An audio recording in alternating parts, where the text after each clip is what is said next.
mga ating text ko lang yung sa Sabado, nahuli ako ng XPG guys. Tanggal yung ilaw ko. Yan, ilaw. Tapos yung ilaw ko dito, tanggal. Blinker ko, tanggal para sa pair. Pinapatanggal at sabi ng XPG sa akin, kung anong nabili sa kasa, bawal na dagdagan. Bawal naman talaga yun eh, noon pa eh.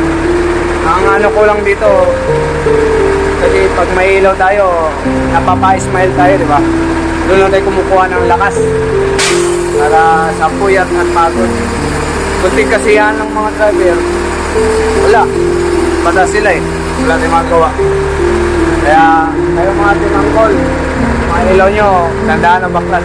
Pag nakita kayo SPG, pag tinuluyan kayo, mahal. 5K. Buti sa akin, kinuha lang. Kinausapan ko lang. Kaya ingat-ingat mga angkol dyan sa Sintre, may SPG dyan. Gabi, araw, magsambahan kayo. Kaya tinandaan ko ng baklas. Sa taas ko, babaklasin ko yan. Sunod na natin sa batas, kasi batas sila.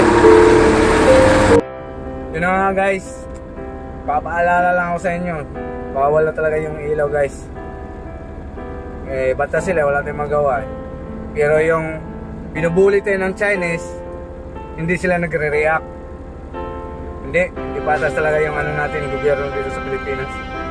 Kaya mas gugustuhin ko pa ang kinito sa Chinese eh, Pilipinas eh.